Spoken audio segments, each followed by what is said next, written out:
സബീഷ് കുരുതിപ്പാലയുടെ 1001 കവിതകൾ ഭാഗം 26. കരിമ്പടം. കറുപ്പുകൊണ്ടൊരു നിഴൽ കൺമഷിയിലുണർത്തിയതെന്നലെ, കൽമഷമൊന്നായി ഉടഞ്ഞത് കരിങ്കണ്ണുകൾ കറുപ്പ് പടർത്തിയപ്പോൾ.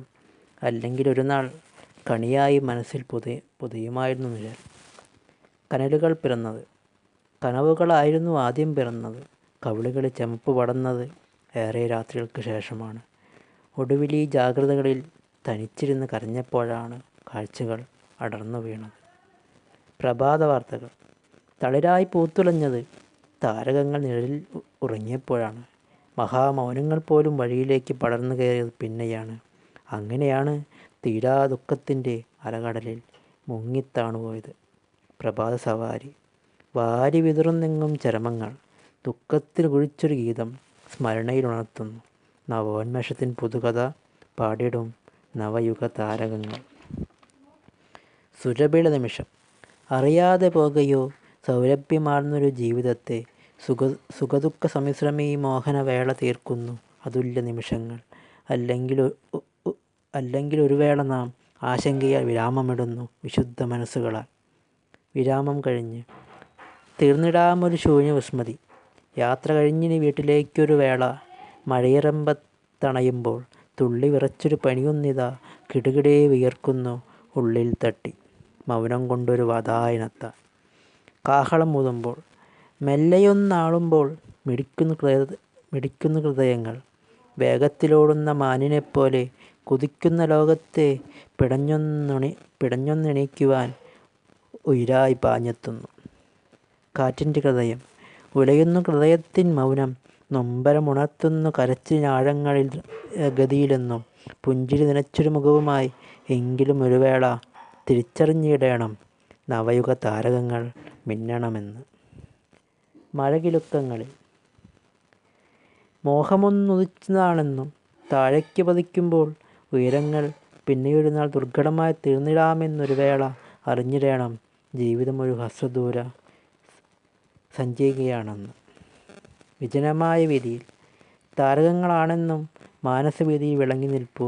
ബാല്യകൗമാരം കടന്നൊരു വേളയിൽ നഗ്നമായതോർമ്മയിൽ വന്നതും മഴ കൊണ്ട കാറുപോൽ നിഴലായി ഉള്ളിൽ പതിഞ്ഞു നിൽപ്പൂ. ഒറ്റയ്ക്ക്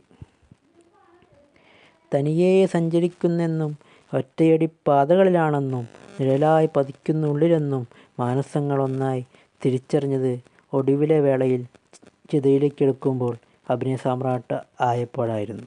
കൂട്ടത്തിൽ കൂടെയായിരുന്നെന്നും തനിയെ പുഞ്ചിരിക്കാൻ തനിച്ചൊന്നുറങ്ങുവാൻ കൊതിച്ചപ്പോഴൊന്നും അറിഞ്ഞില്ല വിട പറയുകയായിരുന്നെന്ന്.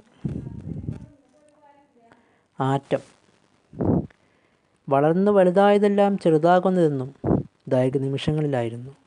എന്തിനെന്നറിയാതെ തേടിപ്പോയൊരു വഴിയത്രയും അനാഥമായത് പിന്നെ എപ്പോഴായിരുന്നു? നുകത്തിനുള്ളിൽ നിലവിളിയറ്റു വീണത് പുകച്ചുരുളിൽ ജീവൻ ബലി നൽകിയപ്പോഴാണ്. ആത്മാഹൂതിയിൽ നിന്ന് മരണത്തെ ശിക്ഷ വിധിച്ചതും പിന്നെയാണ്. അമർഷം. വിടരുന്നില്ല ഓരോ പൂവും. കരച്ചിൽ ഉണർത്തിക്കൊണ്ട് ഉണരുന്നില്ലെന്ന ഓരോ മൗനവും. വെറുതെ ഒരു നിമിഷം മൗനത്തിൻ അകലുന്നൊരു പ്രണയവിരഹങ്ങൾ. ഒരു തുള്ളിയിൽ നിന്ന് അടന്നു വീണിടാം മൗനപക്ഷി തേടിയൊരു വിചിത്രവാദങ്ങൾ. അറിയാതെ പോയിടാം അലങ്കാരം നിറച്ചൊരു വിസ്മയ ജീവിതങ്ങൾ ഇനിയെങ്കിലും. ദളമർമരം. ചിറകറ്റ് വീണപ്പോഴോർത്തില്ല തനിയെ പിറന്നൊരു ജന്മമായിരുന്നെന്ന്. അല്ലെങ്കിൽ ഒരു നാൾ തീർത്തിടാം സ്വയമൊരു വേള. ദളമർമരം. കൊഴിഞ്ഞു പോയൊരോർമ്മ മുങ്ങിത്താണപ്പോൾ ജനിപ്പൂ.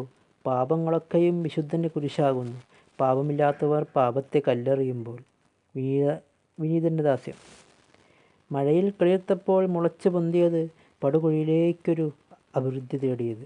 പിന്നെ അല്പം അകന്നത് അടുത്ത അകലം കൂട്ടാനായിരുന്നു. പ്രവാഹങ്ങളിൽ അകന്നത് അടുത്ത നാളുകളിൽ. ദൂരം വിദൂരമായത് കാഴ്ചയിൽ നിന്ന് അകന്നപ്പോൾ. എന്നിട്ടും ജീവിത പ്രവാഹങ്ങളിൽ ശില പോലെ ഉരുകിയൊലിച്ചത് വെറുതെ ഒരു നിഴലാവാനായിരുന്നു. വിശുദ്ധൻ്റെ പശു. ഇരുളാണൻ മാർഗദർശി. നയനമനോഹരമീ വേളയിൽ ജീവിതമറ്റൊരു കാഴ്ചയിൽ ഭ്രാന്തമായി തീരുന്നു പാതകൾ. എന്നിട്ടുമെന്തിനോ നീളുന്നു വെയിലറ്റ നിമിഷങ്ങൾ.